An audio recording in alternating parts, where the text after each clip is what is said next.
too many There are meeting tons of people in invitations this to one. That's very good. several different meetings. Then you have to guess which one you might want to try. It's part of the fun. And that's where everybody is. I'm guessing they're in another place possibly. No, I found them. I went to You went to the the original? ongoing meeting, and they're all there. Everybody's Okay. there. Would there be a way to tell Marjan to go there? Do you have her number? Marjan. Can you send her a text? Or I can send her if you have her in there. Is she on the other one? Yeah, but I had to Send her leave a it. chat. No, I left that Oh, meeting. He left. Yeah.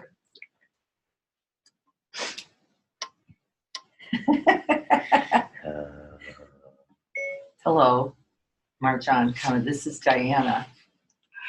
Could you go to the original meeting site instead of the one I just invited you to? We are now all over there.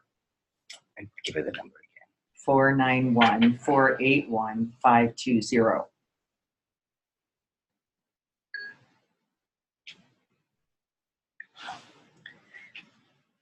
So hopefully she'll show up there.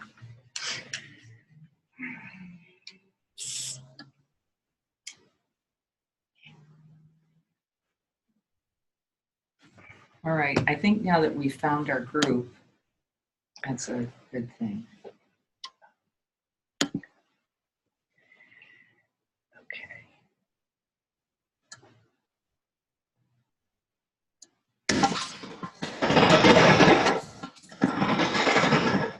Hey. Morning, everyone. How are you? Courtney, hi from Colorado. It's good to see you. Now I get where everybody does this because they're all excited to see people. We're going to be talking about this morning loving ourselves. And I've thought a lot about how to approach this because I have to tell you, I did not love the chapter. It was in the book my least favorite chapter. It was for me simplistic. You know, we can get into this idea of just like yourself as the model for loving ourselves. And I have to tell you, I don't think they're related. I think it's a mistake. And James' approach was to follow Rick Hanson's neuroscience, which was not incorrect, which is to the extent that we can see the goodness within us and we can remember the goodness within us, to that extent, we can ultimately open to loving ourselves, right? And there's a little neuroscience says that if you can name 3 things about yourself that are strengths, right? We all know this. To that extent, you can start to see more who you really are. And I worry about that. I have to tell you, I have a little concern about that model because what about the moment you can't find it? What about the moment you don't think you're pretty, you don't think you're smart, you don't believe you have infinite possibilities, or, you know, whatever the thinking is. And has anybody noticed about their thinking? It like comes and goes pretty continuously.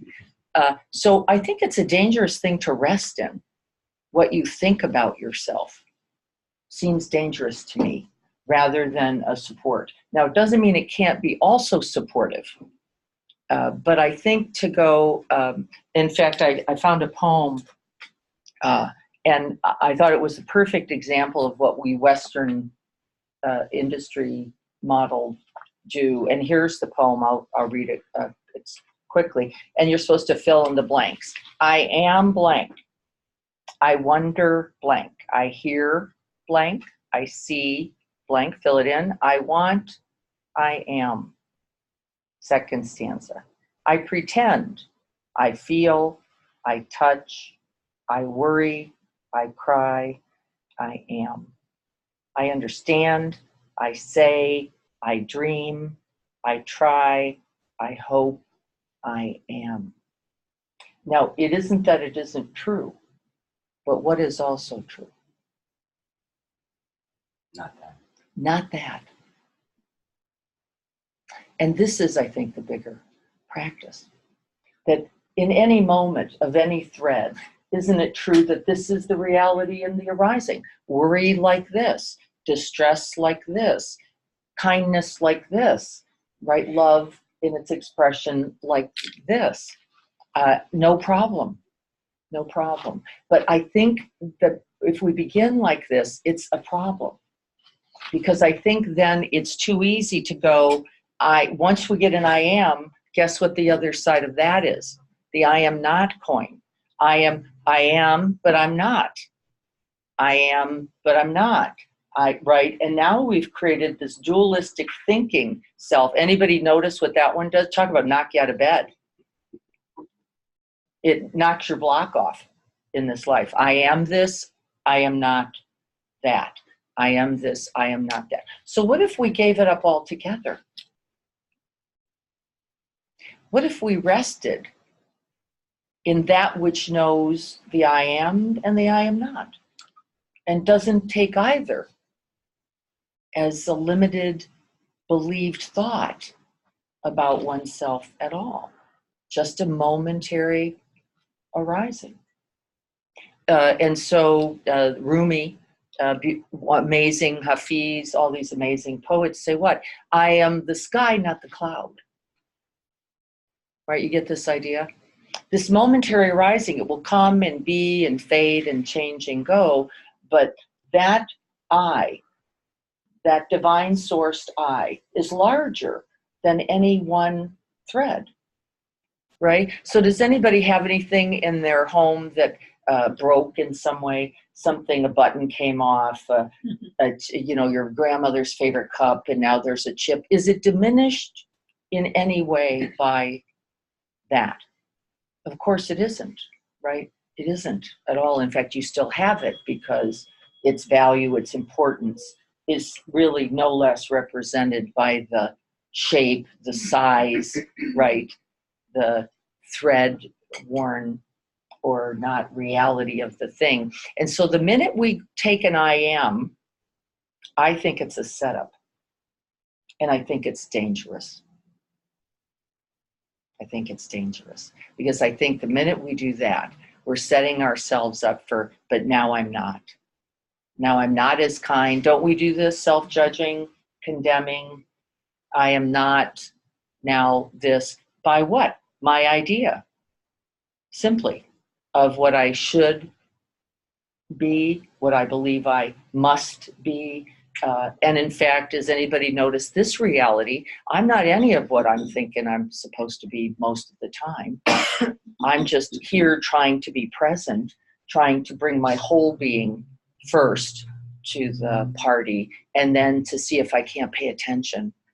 And out of that attention, see if I can't open something, right? So this ever fluctuating, changing process held then by what? Since you're changing every second, what's weaving it together? The universe? Groundlessness? What? Awareness. That which can experience, that which can perceive, that which can know, to some extent, is what we have. And is it groundless? It is completely. Is it birthless and deathless? It is. It was here always, will always be. What if we rested as being presence awareness? Then what? How would that help or hurt? What would happen? I think it lowers your expectations if you can be comfortable, but it also can generate anxiety. In my case, if I have a lot of opinionated people around me and I don't have an opinion, because sometimes I don't.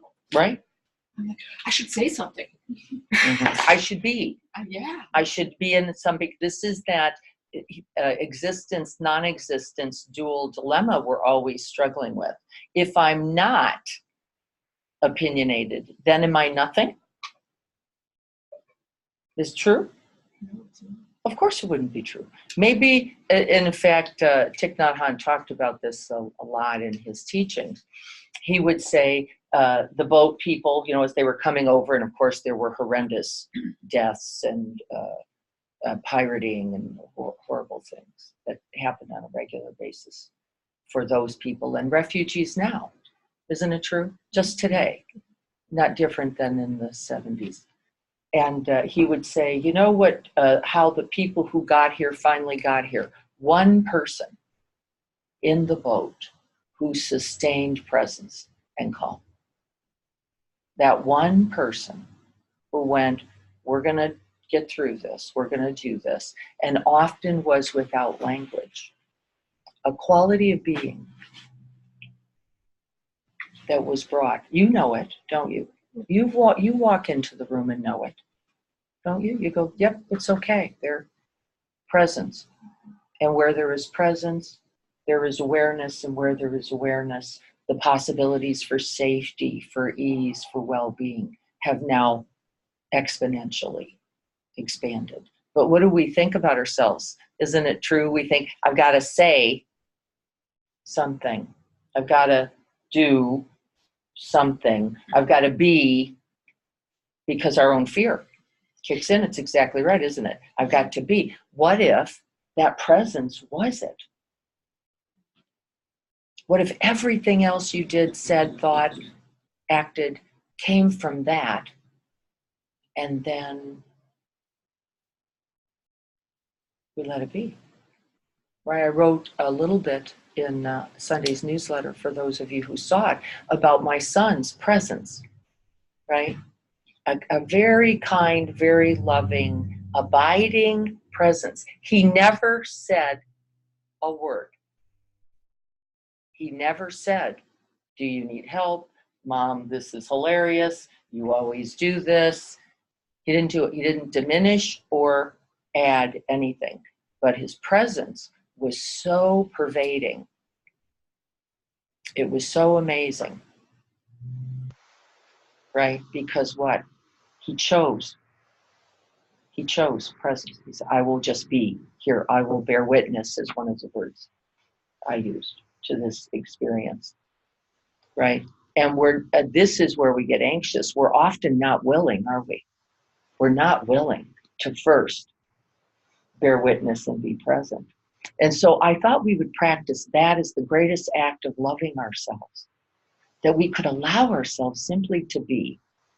And then whatever the thread of thought, let it be thought. Whatever the thread of body sensation, we practice this, don't we? In every single sitting meditation, we just body sensations like this. And I thought I would just let us rest in that abiding, because that cannot be taken from you. Whatever you're thinking or not thinking, however you look or you don't look, however you are that moment or you are not, that cannot be contaminated. It can't be diminished. It can't break at all. And I thought, I think this is the place. We could go into I am, I wonder, I try, I pretend, I worry, right? But these are just moments held by something much more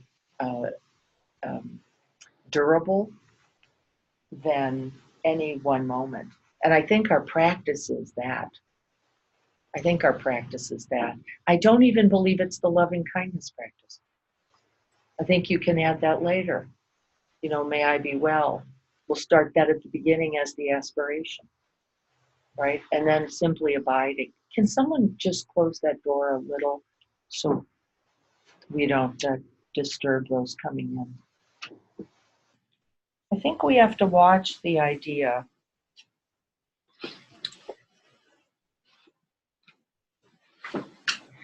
more than, I think we have to be careful about what we attach to as self. And I think the practice actually is taking off the tags maybe more so that you can see who you really are. Nothing momentary. So if you're feeling tired today, that tired is not you. If you're feeling confused, that confusion is not you. If you're feeling achy, that achy is not you, right? You are that which holds and abides it all. And let's see if we can't find our way to that a little bit today. And so just finding a comfortable posture, one that allows you to let the majority of the body relax. Take a big in breath, and then a big out breath. Rest at the base.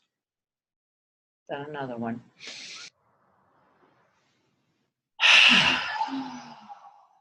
Resting at the bottom. And then just resting.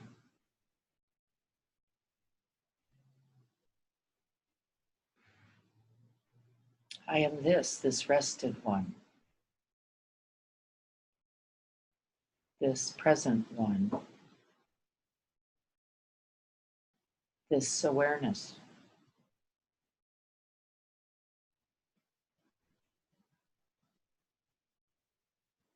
Just breathing, feeling the sense of the aliveness of the body.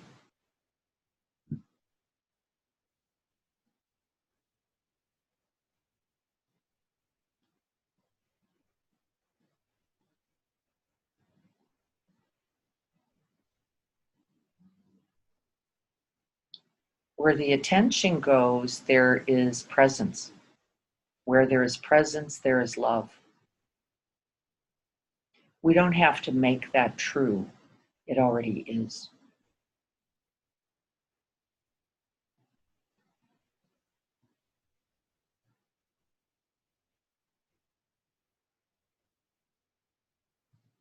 And then calling to mind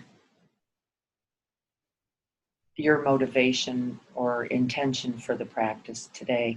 The chapter is the joy of loving ourselves.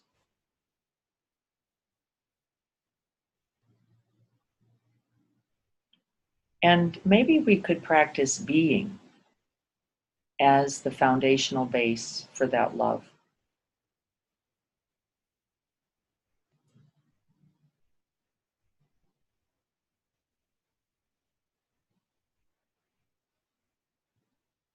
And what if there was no certain way to have to be love? What if we let go of all those ideas? Just allowing and present to the being. Whatever is true right now.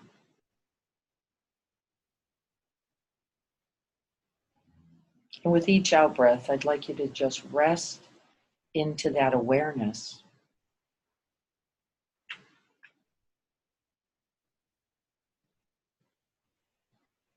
That awareness of being.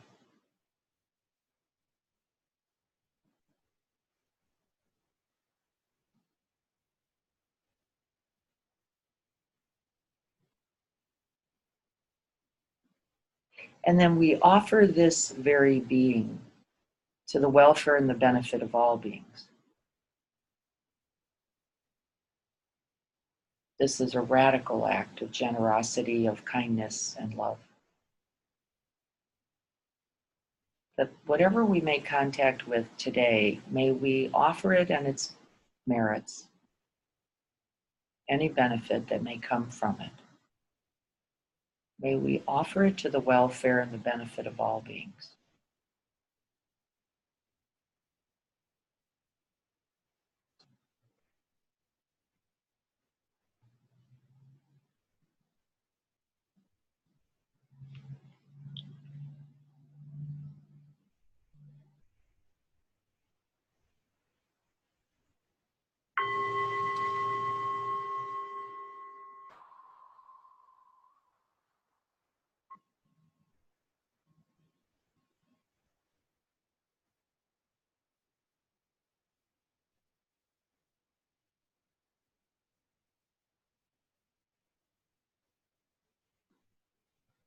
And we're going to stay in contact with the awareness, though we're going to direct it slightly. It says in the neuroscience that it helps to find objects to stabilize the mind to begin. And so awareness is our primary interest this morning in the practice. So with awareness, turning towards the body, and in awareness, feeling the feet.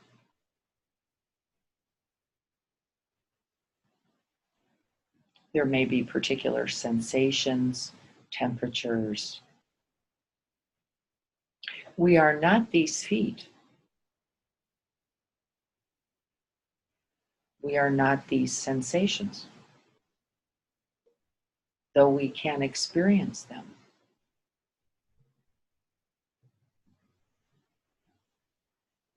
We are that which is in awareness.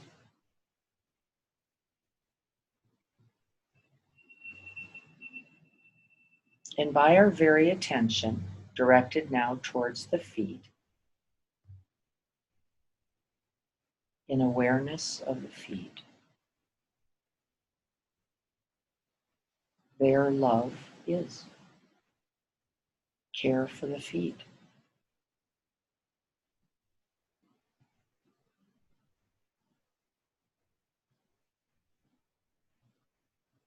Present to the feet.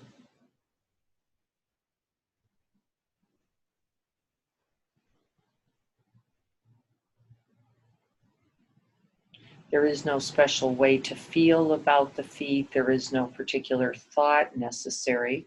There is just the experiencing of the feet exactly as they are, without demand, expectations, preference. Nothing between awareness and the feet. Knowing the feet.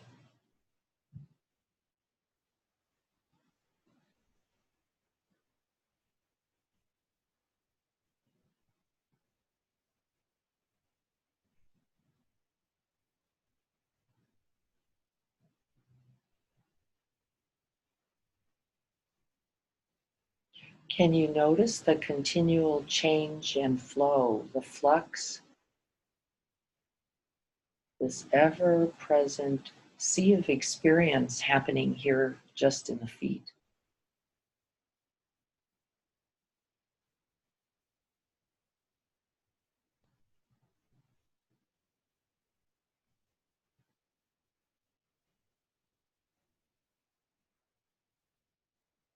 Awareness is not altered by its object.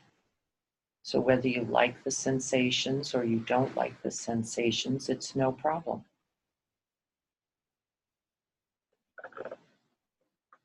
Those sensations are not you. They're simply arising and passing phenomena. Awareness can abide them all.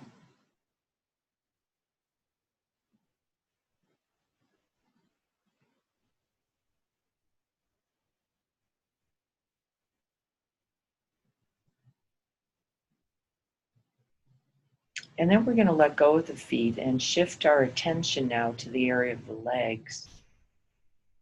We're practicing with objects, using the body, and just noticing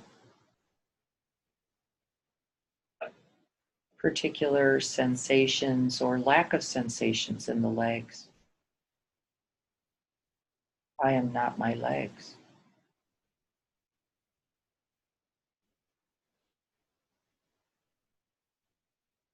Strong or weak, thin or plump, it doesn't matter. I'm not my legs. I'm that which is in awareness of this thing we call legs.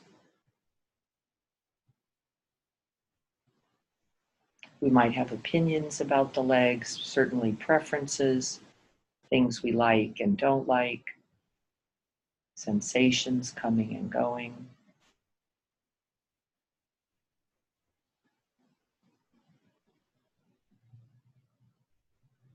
I'm that which knows the experience of legs.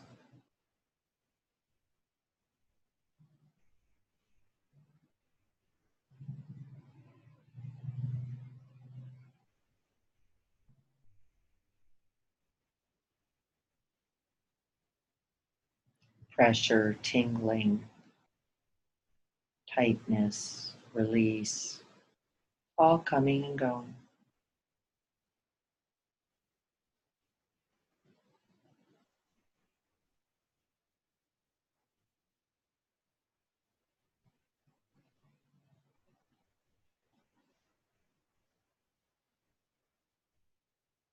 We can be interested, curious, and friendly in the knowing.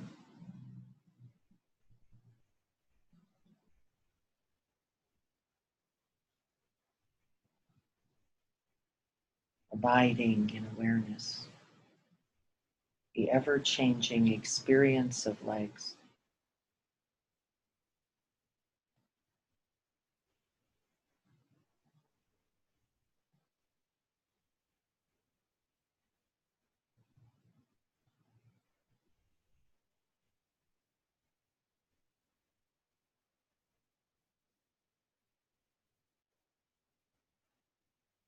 And then letting go of the legs, we're going to come up into the area of the hips.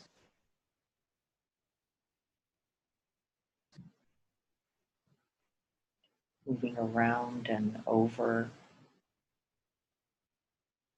touching into contact points in the hips. But not mistaking ourselves for the hips.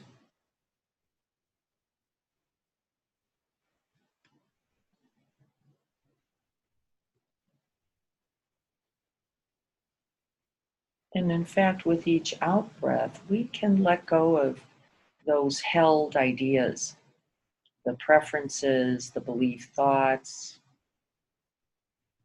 the expectations, so that we can really make contact with whatever is present and real this moment, this breath in the area of the hips.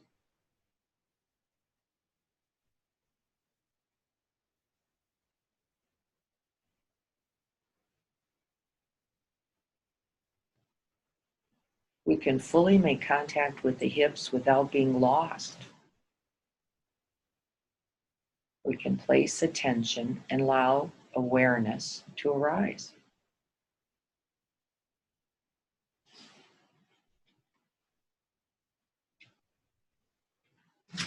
Resting in the area of the hips with awareness.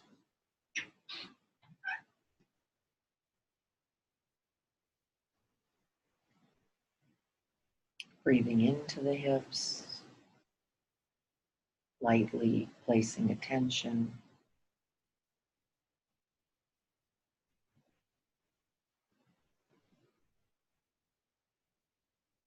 And then opening into knowing. Knowing this one breath moment in the area of the hips.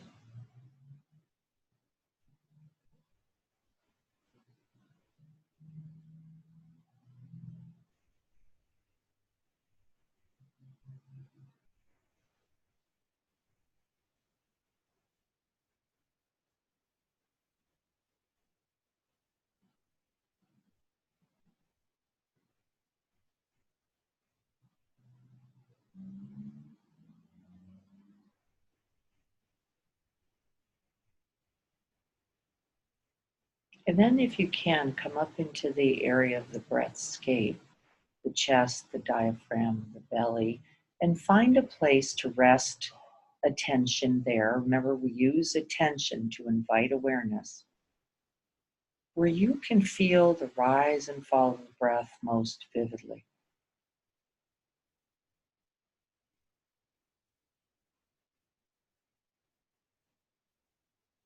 See if we can use the very cradling, the very sway of the breath as an object of attention. Releasing and relaxing the whole of the body.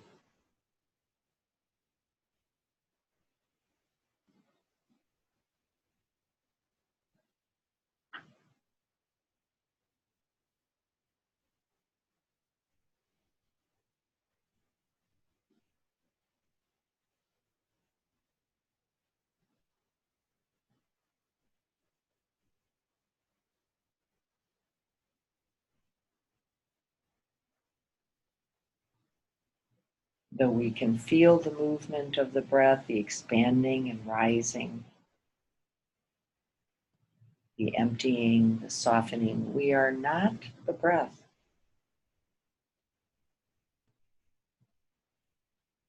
We are not the body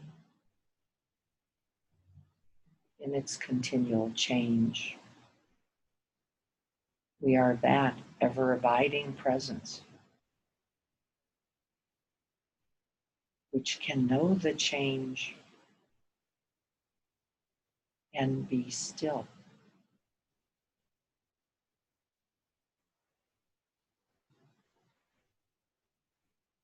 Is unmoving, is not born and is not dying with each breath.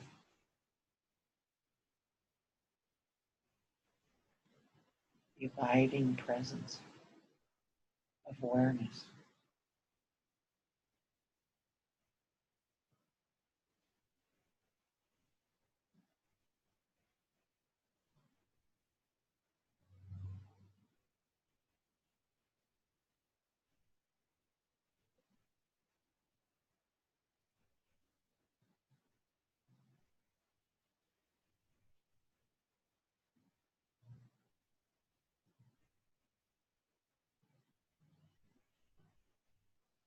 This very willingness to abide experience.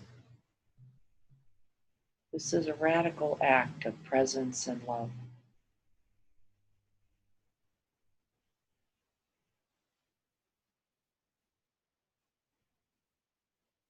This very willingness to stay breath by breath.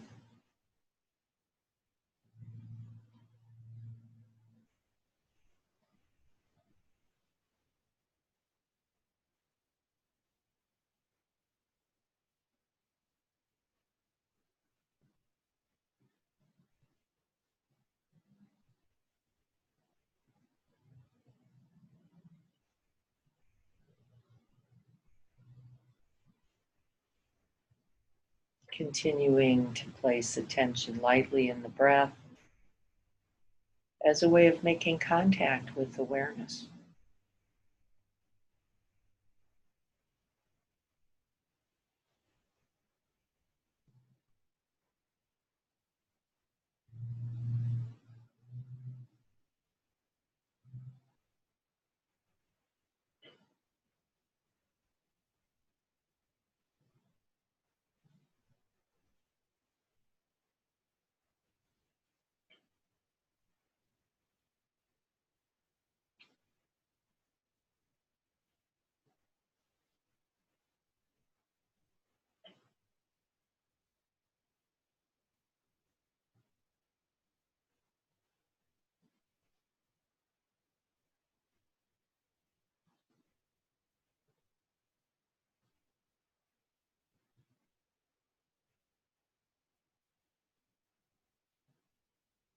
This level of attending filled with genuine care.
A short breath or a long one, smooth or jagged.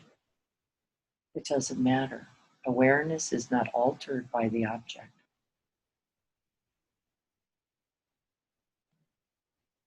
Always available, completely open and receptive, abiding.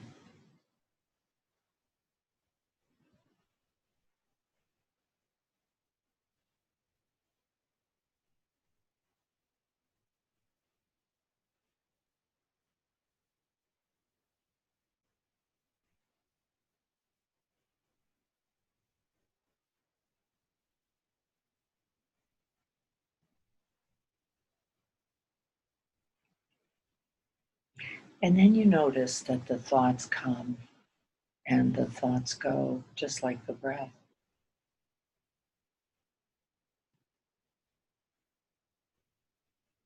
No problem, no struggle. Awareness is spacious enough, open enough, boundless enough to see the thoughts and to choose the breath.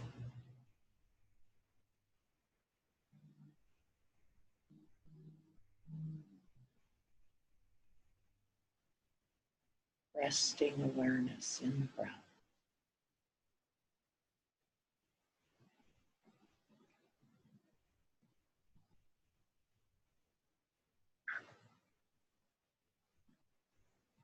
Then true and loving presence. Just like that sun lying on my bed. Just presence. Nothing to fix.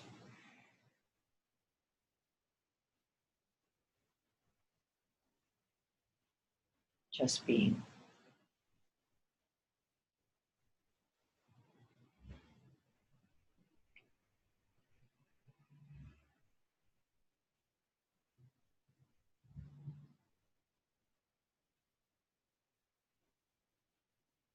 And then you notice that the questions like, who am I good or not good, aren't even important. In fact, it's quite a distraction from this true presence, where the awakened heart mind goes and is.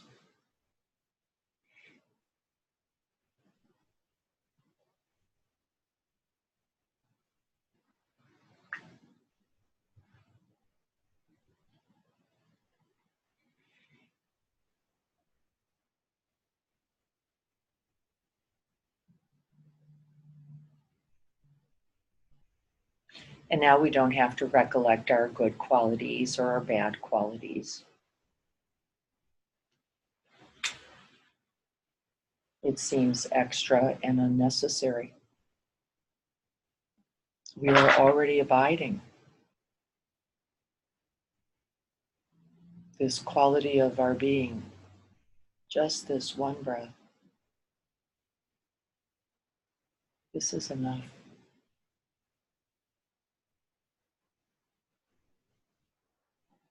No thoughts to think.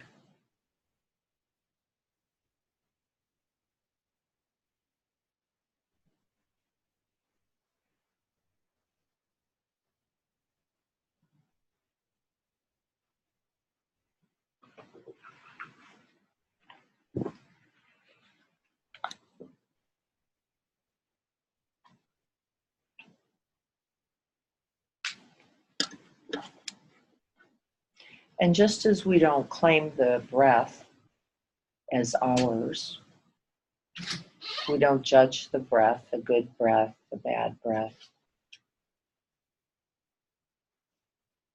This open space of awareness abiding is that which makes greatest contact.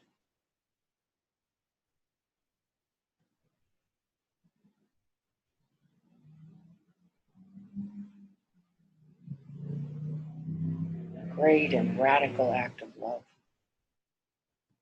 This presence itself.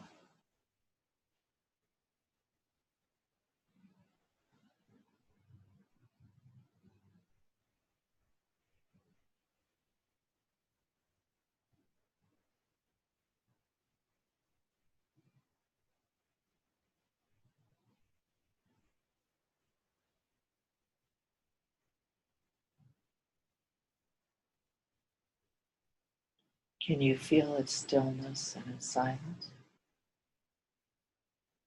Allowing space and room for everything.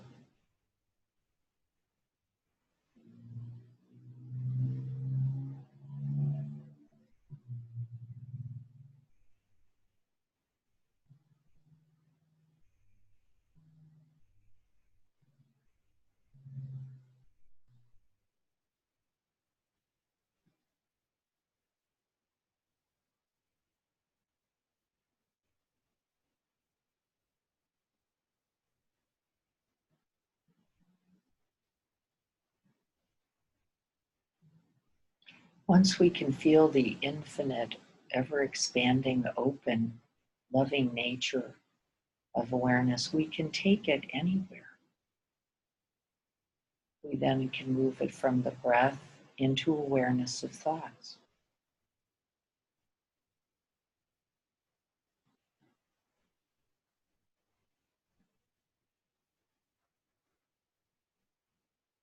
We don't have to grab the thought or reject it. The thought is not you.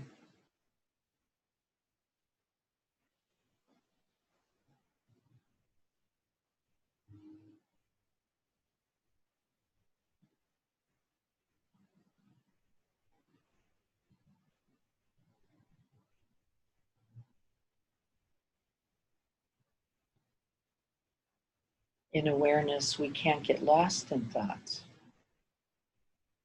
Thoughts about the day, thoughts about the self, thoughts we like and thoughts we don't like. It doesn't matter. Awareness holds them all. Loving presence, thought by thought.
And in this awareness, we can hold any thought as a thought.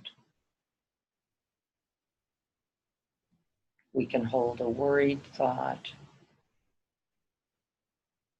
a caring thought, a confused thought, a greedy thought, without becoming the thought. We rest in abiding, loving awareness, letting all thoughts come and go.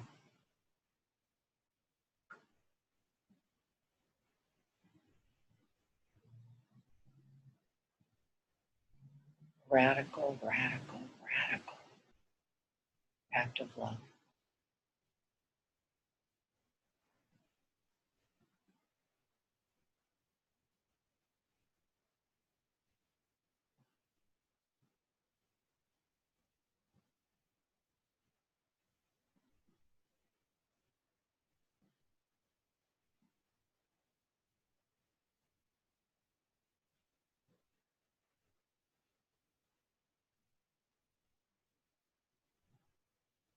Just as we are not the breath and we are not thoughts, we are not our emotions.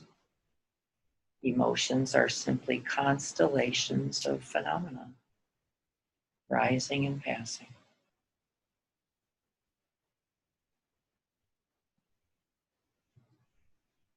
We can abide emotions in the same way, letting them form and be and change and pass. Resting in this ever-present, loving awareness.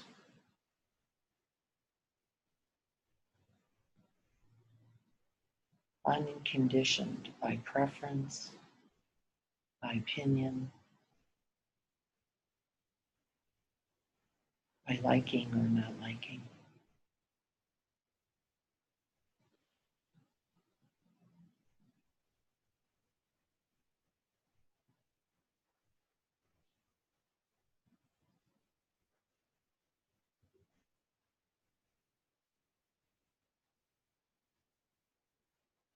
Unconditional, present and available every breath, every thought, every feeling, every sensation.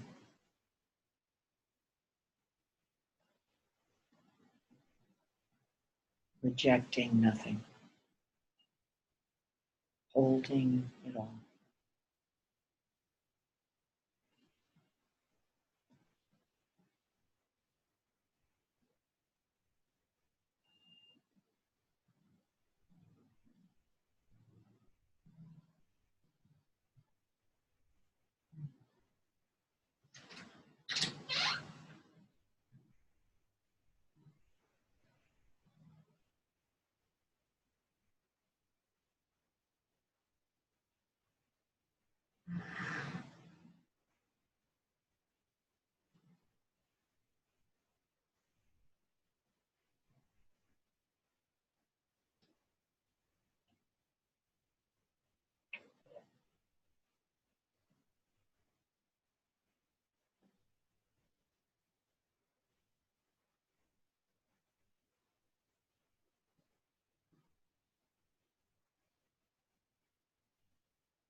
Resting in the radiant light of awareness.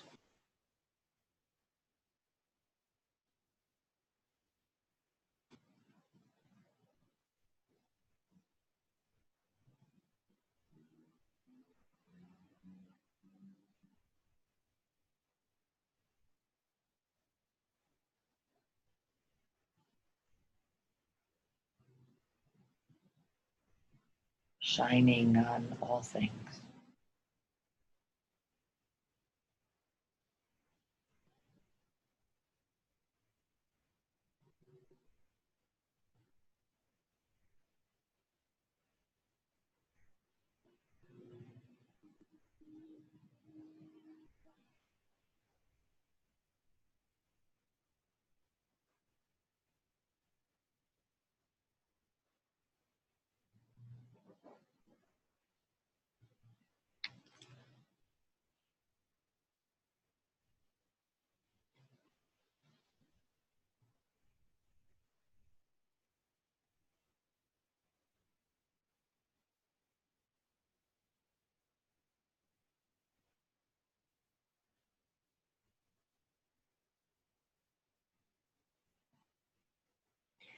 May our own awakened heart mind recognizes its true nature. Vast, open, infinite, boundless, radiant.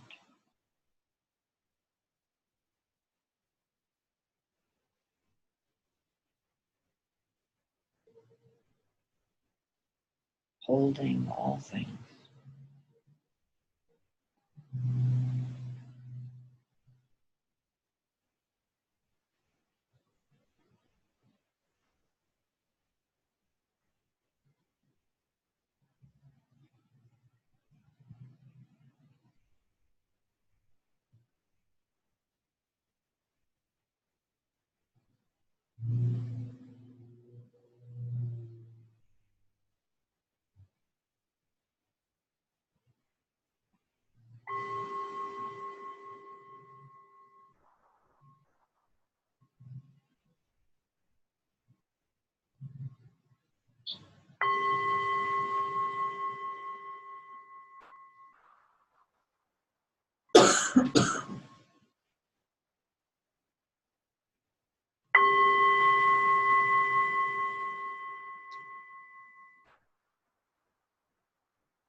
So I want to go back to our I am list for a minute. We'll play a game.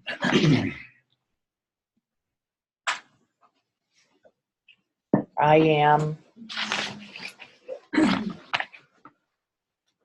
Wonderful. Infinite awareness. I am empty awareness. I am nothing. I am everything. Doesn't matter now, does it? Can you feel the difference? See what happens the minute we start claiming this moment arising, Not choosing. I am not choosing. right? I am not choosing. I am the I am. I am the I am. What else? Open. Ease. Here. Empty. At ease. Empty.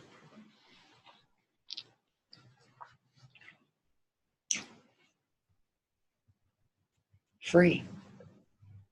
Right? For now we're free. We know there's nothing else to have to.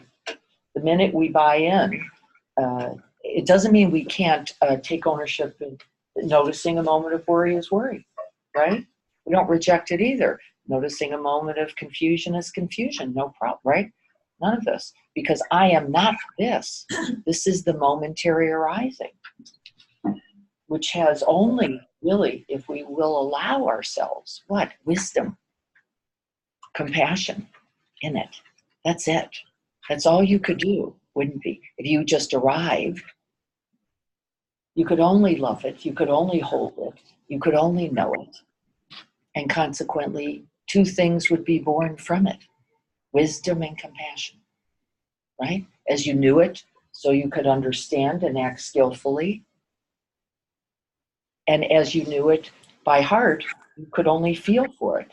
Oh, like suffering like this, freedom like this. And compassion would be its natural result. Right? Do you see why I think it's so dangerous to start, I am good in these ways? First of all, it isn't true. You're amazing in infinite ways. So think of the three things. What three things? Three what?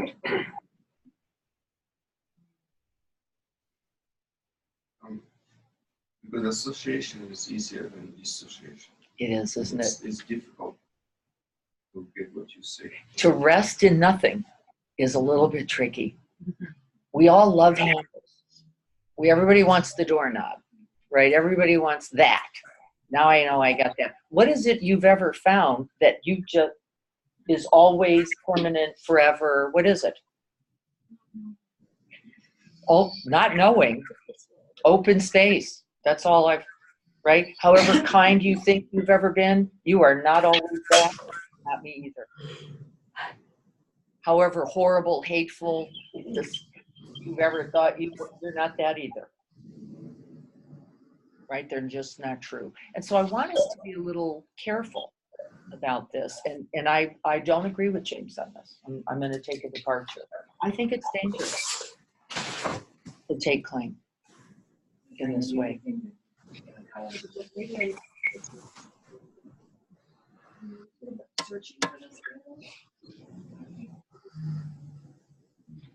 We build in from everywhere. Somebody said, I am.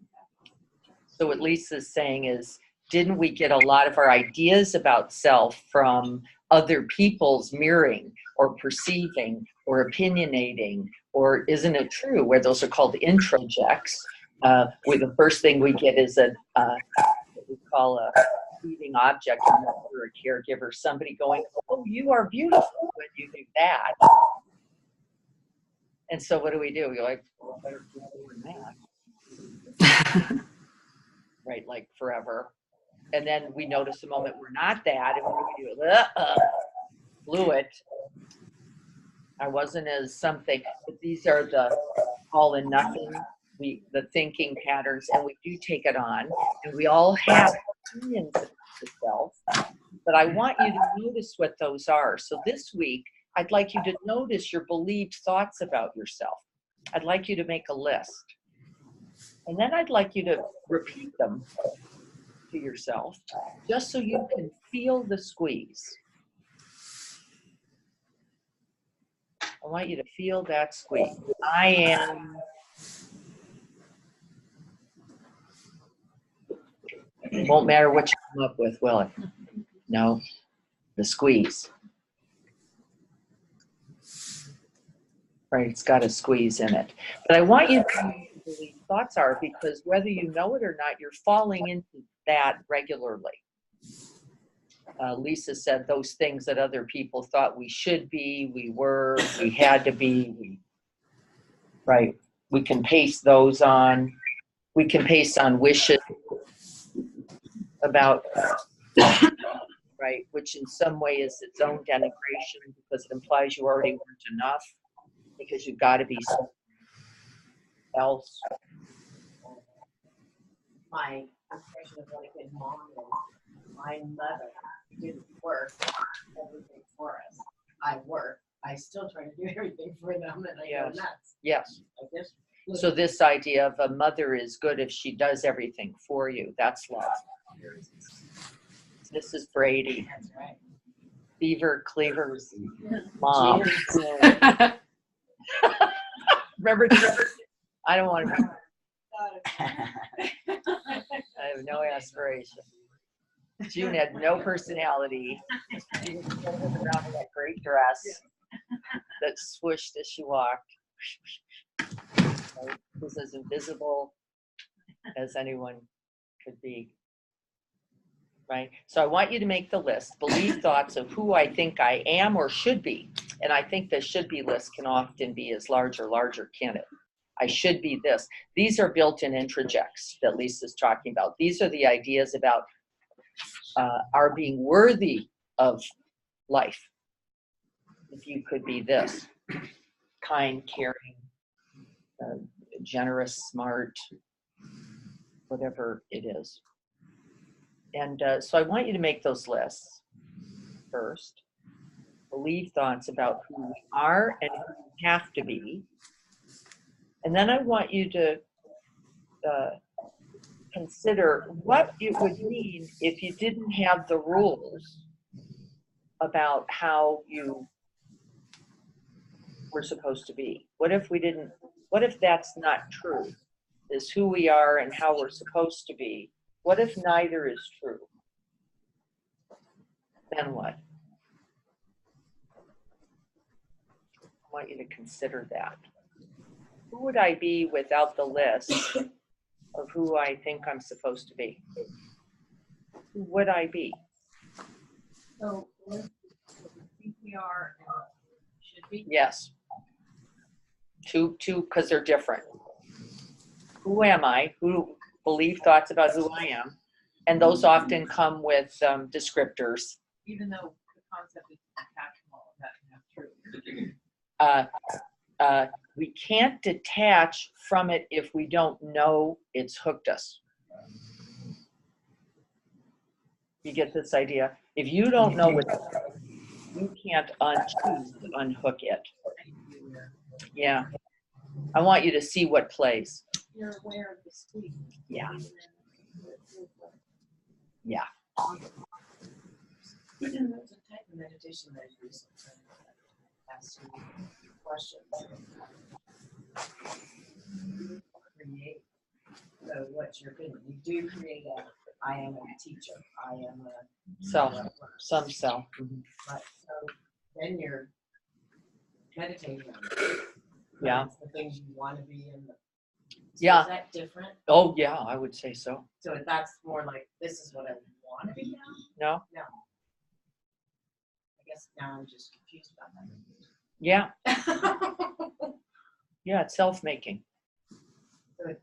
Probably isn't Well, I wouldn't say, I don't get into opinions about practices. I would say seeing oneself uh, as one's goodness. There's tons of Tibetan practices around imagining oneself in one's goodness. The limit there is that I don't think it looks like a thing. Right.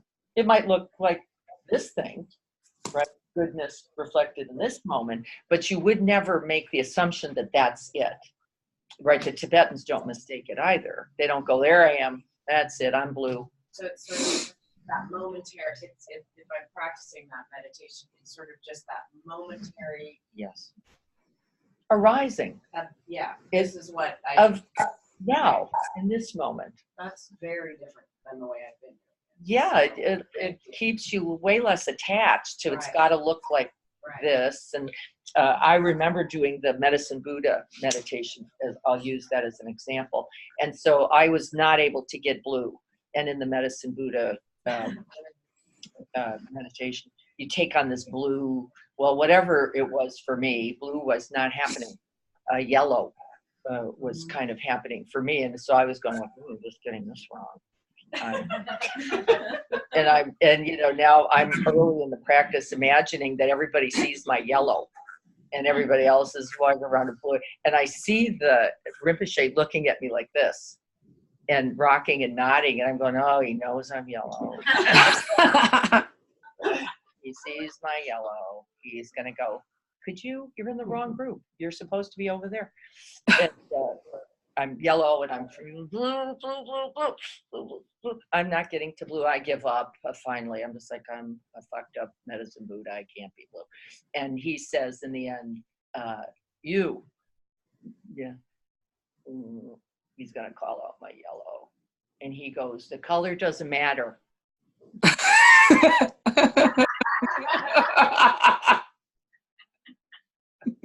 Like, well, what was the big deal with the blue? And you should have said, whatever color, that's the color, right? The color doesn't matter.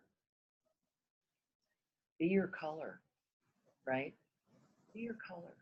So if it's yellow for you today, be yellow. Be your best yellow. It's okay, because that's not really the point. Anyway, it's like saying, well, you can't wear right?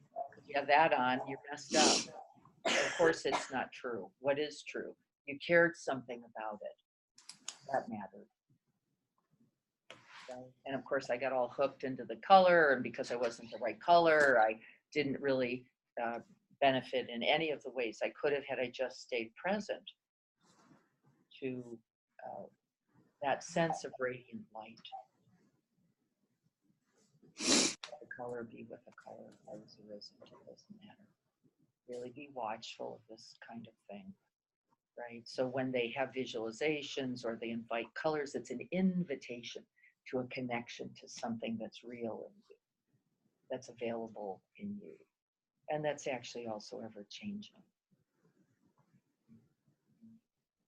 Right, and this is where I'm not going to join this book in this regard. Think of the 50,000 billion endless things that are good about you. That's fine. And the truth is, be careful, because then we set standards and dictum and demands about ways of being. And what does that do immediately? Shrinks who we really are.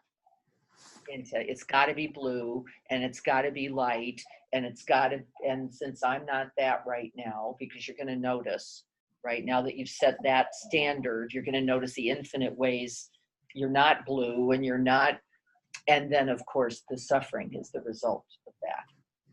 So yes, can we seek our goodness in any moment? Yes, absolutely. Feel into it. Feel its abiding nature. Feel that open space that you felt, hopefully for at least a moment in this practice. Rest there. And then my instruction is, let what comes come, right? Let what comes come from that. Trust it. It'll be amazing. How could it be less?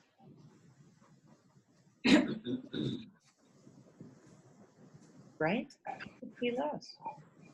And you don't know. Victor said we all like the idea of knowing, and then you do this and it goes well and it's all good. Except life's not this scripted. And you'll miss all these other amazing moments of being you in this expression, this moment, this incarnation, by the idea of what you have to be or supposed to be. And I don't want to limit you because I know you're bigger than that. I carry that fear when I'm not dressed to be exactly how I think I should be at an event that act. And it does, and I'm working on it, but it does ruin your time if you can't let go of it. And it's just kind of that same feeling of just like I'm saying not. the right things, I'm not dressed right, I don't have the good clothes, like whatever. Yep. B said, I messed up when I don't have anything to say. Okay, check, I blew that. I don't have the right somethings on, bang, that's off. I'm limited now. And we're buying into it. See, it's only us. There's no one else cares. There's no one else. No one else is looking at your shoes going, you wore your work shoe, you wore your tennis shoes. I like this. Yeah, it's, it's not even the shoes. If you put this shoes in this dress and somebody tells you it's not good, it's not going to be good. It's not good. But if you put your shoes and put your dress and you like it, Yes. and if you feel good about it, it's going to be good. Can only be good. Yeah, It's really, true, I was in a situation. My wife told me, it's stupid. It's stupid. And then friends came and said, here, you wear this jacket. It's a good jacket. Yeah.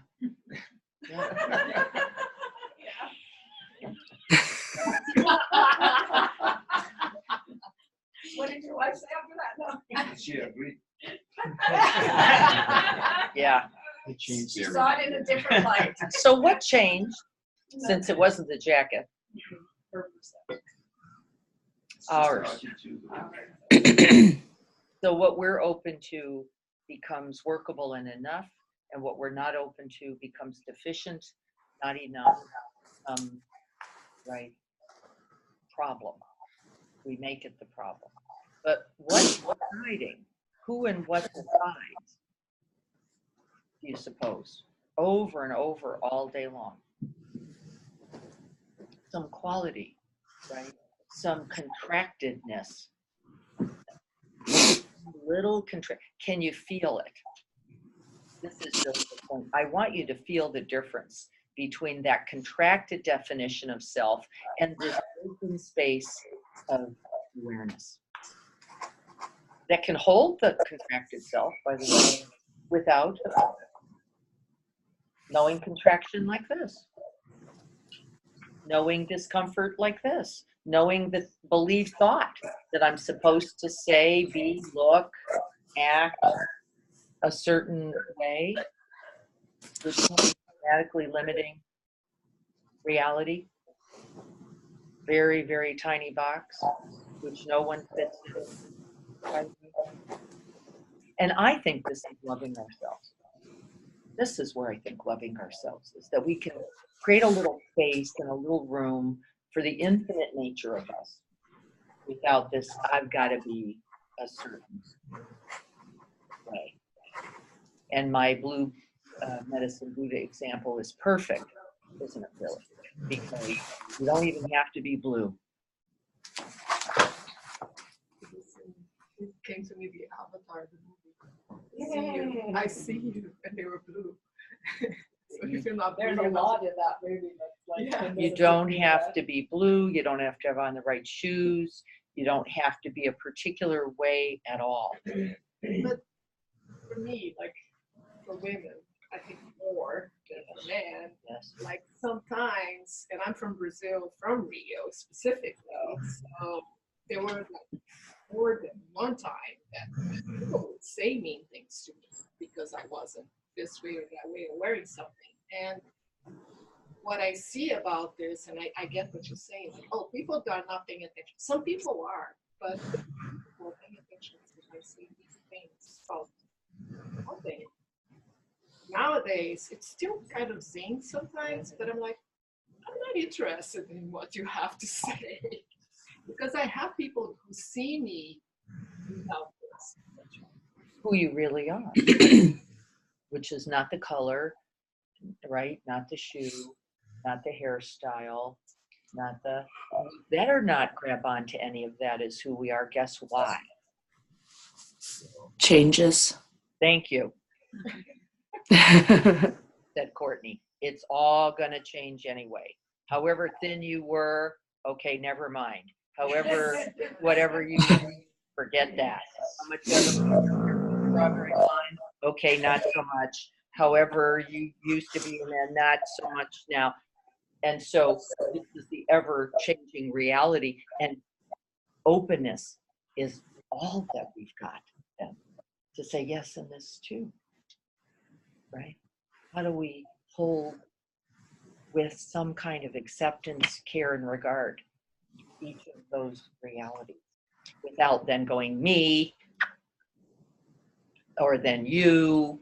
This is error number 2, not error number 1. Me, first one, and then what? Constructing by virtue of that meanness. We have now made the other. Because now we've got this is me, everything else is not me. Other, separate, different, and look at what we do with that. We're willing to kill, right? We're willing to harm easily, right? Easily. But we do it to ourselves first. This is the point for me of this chapter, loving ourselves, which is if we can't be accepting of these momentary realities as just that, this like this, my rage like this, my confusion like this, my not having anything to say, my not being glued, right? These realities, not as whole, fixed, permanent elements, but just realities in their arising. And then we can hold them all lightly with some kind of curiosity. We can smile at them. And then we can smile at everyone else's. Right? This is the compassion rising. Can you go back? Because you used a really beautiful word around who or what decides. And it was like Now, lessons, the experience. There was a really. So let's think of all the words that we can all come up with for that essence. So some people say things like abiding awareness, loving presence, essence. What else? There are infinite words. But it was the other one, the one that is contracted. Oh, that person. Yeah. Oh, well, the way we understand that one is what? The blinded, the contaminated, the lost. Let's think of those words. The shadow, the meanness, the meing one. What else? Illusion. Illusion, the delusion of the small self, the ego. Anybody have words in there? What else? Undeveloped, unloved, Unconnected. disconnected, unconnected. Right? We know it, don't you? You can feel it really just by, as we name the words, you can feel it, can't like fear. Couldn't we just name it fear? The bounded one, right? Because we tie them up. Pema Chodron says the claustrophobic one, the one who has no space or room or breath, caged, locked up, right? We know this experience. And I want you to notice how the definitions, as you place more demand on yourself with these qualities, the way you will feel claustrophobic, contaminated, stuck, small, fearful. Because now, whatever is unconditioned is not that. is it? We've conditionalized it with all these opinions, all these demands, all these preferences and expectations, smaller than who we really are. Smaller When I than get who we to that place, I feel unorganized, incapable. I just, like, that word claustrophobic is just so good.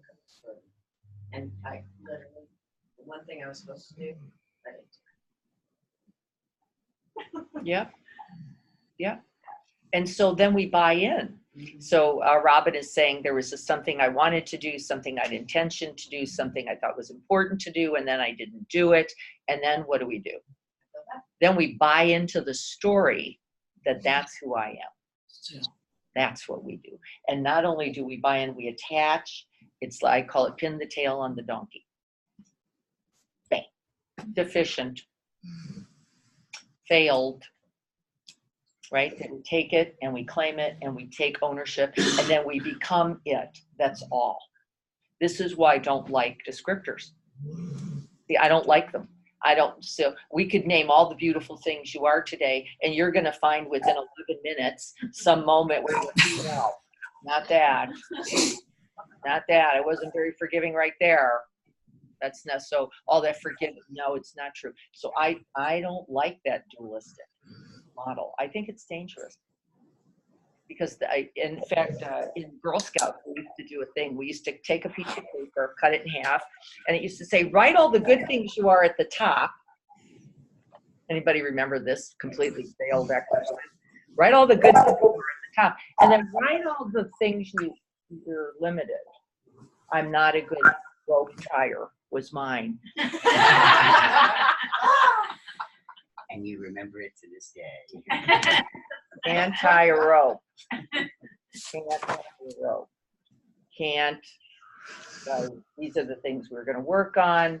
These are the things. What happened to that list? Everything went because then I went, well, no, I'm not always kind. I'm not always generous. So not that, not that. And then not tie a rope. Not only can I not tie a rope, I can't. My horse got free. It was going down the field. You know, you're disorganized and right. Actually, I had an interest. A friend of mine of 30 years who knows that I'm at least 5 minutes late. Go for our walks on Sunday. And I specifically said, I'm having a lazy morning. I'll see you about 10. At 20 minutes prior to the time I was supposed to be there, she called and said, I'm not waiting for you. And I'm like, what? And she's like, you're going to be there. I'm like, I have 20 minutes to get there. How do you know I'm going to be late? She has ended my friendship at the moment. I'm sure she's changed her mind, maybe, but maybe not. Just like, sorry. But it was interesting earlier that morning. I'm considering this a gift from the universe because I've been trying to get rid of anyone who's slightly abusive or narcissistic or only sees their way. I had just said in the morning, wow, this is the only person in my life that's narcissistic. What am I going to do? And then she's like, sorry, not waiting for you. You're always like, you're going to be late. I don't care. And I just went, really, you're going to predict the future? And she's like, yeah, because I know you. And I went, okay, see ya. And then I was like, woohoo, I can have brunch. And I would never have. I can take my time. That's right. But I would have never had recognized all the things that I have done to accommodate her Right. because of my own inefficiency and worry that I would be in trouble. And I wouldn't have seen that had I not gone really through the process of work that I'm doing, Right. you know, here and other places. But I kind of feel good about it. I'm just like, okay. Well, it is the way it is for now. Yeah. I'm just like, okay. And as you are not always late, No, I am not. right, of course. Close, yes. Well, you are not always late, No, as I'm not. she is not always narcissistic. No. And Right. there's been the 30 years of wonderful time. This is the problem with labels. Yes. See what happens right away? Yeah, exactly. So you're late and she's narcissistic, and then That's it. the other becomes that. And Right. like, I don't know about a small space, but I know that one doesn't fit anybody. Right. Right. I Yeah, know good- that for good sure. Point. Good point. I definitely was. Isn't it true? The minute you do, Yep. well, you're doing to me what I'm now going to do to you. And so you're going to be cranky and I'm going to be snarky and we're both going to devolve ourselves into that limited moment, right? It doesn't mean there's not a reality arising, but what can awareness do? Abide it. Yeah. It's not choosing, it's sort of, it's open. That's right. Saying, open. Yeah. And the reality is, right? I have been late and snarky, but the I, there is no solidness to that. There is its arising, and it's a little useful in our abiding awareness to see what happens there. What actually, if I could stay present and interested, curious in an abiding awareness, I would see that, wow, you know what? I'm trying to get too many things done, actually. It's not my lack of effort at all. It's actually maybe I can bang out the other two things. And in fact, the reality is that's not kind to me. Right? That demanding self, in fact. But we can't see clearly what is in the arising. Right? I watch surfers do this every morning. I'm stunned, and then we'll go. They just look at the water. Is that it's a meditation. They're and you go like, well, isn't anybody going in?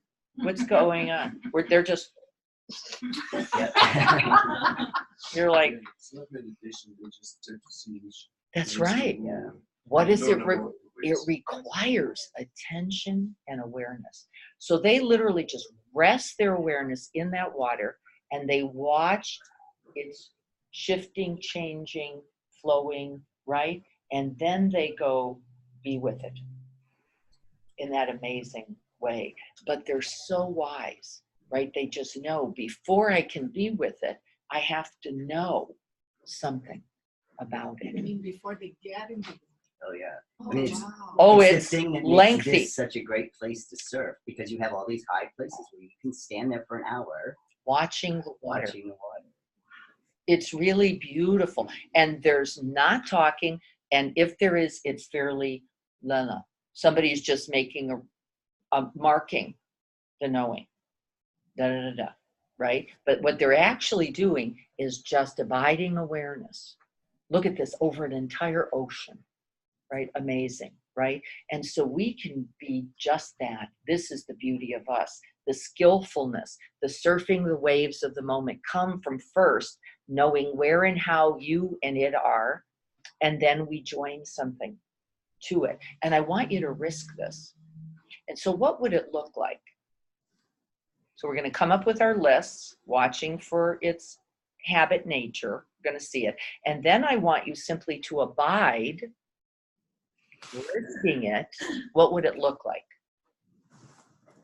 Seeing the situation, paying attention to internal, external, and both, says the instruction. How am I? Where it's here, then us together in the larger container of awareness, because there is no real separation between me, I, and thou. Really, it's all one. And then what would it look like? You would have to stop, wouldn't you? Pause, open awareness, and abide.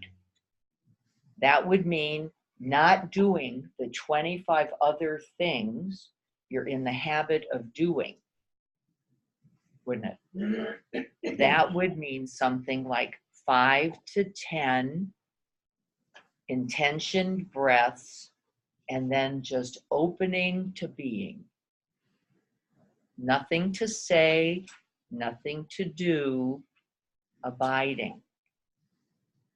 We're going to practice, because guess what happens? Do something, say something, be something is what's going to come up for you. Mm-hmm. Saying nothing. Like, So what you're saying after those breaths, something will come that normally Of resist. course, Yes. you're there. Yes. Because it comes from a different. Yeah, a whole different place. No idea, no script, no demand, no usually, I always, this is, and by the way, if you're with familiar others, they will start looking at you like It's your turn. It's your line Do the now. thing. Do that thing you do, because that's what you're supposed to. So you're funny normally, right? So get in here. Get the funny going, because that we need that, or profound. Do that, and you'll like, what's up? Don't do it. Don't do it. 5 to 10 breaths, establishing present aware. Remember, where we place the attention, presence arises. Where presence arises, love is. Trust it. That will mean no idea. Well, no idea. I don't know. I'm just going to be here. And then let what comes come. Let what comes, Inspiration. let it come. Let it come. Let what comes come. Trust this in you. Please. It's 8:30. We have to get ready to go. Can we sit for 1 minute together? Well, let's not do a whole minute. Let's do 30 seconds.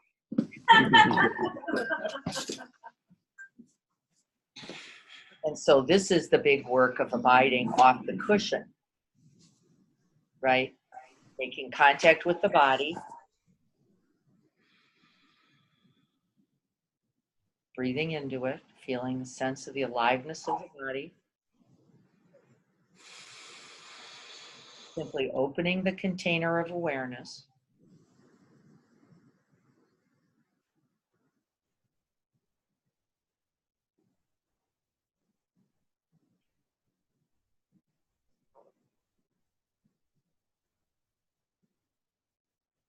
Knowing you're breathing.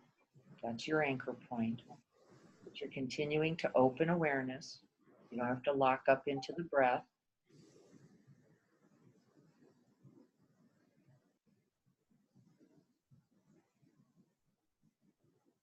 Presence in its surround sound. Presence in all directions.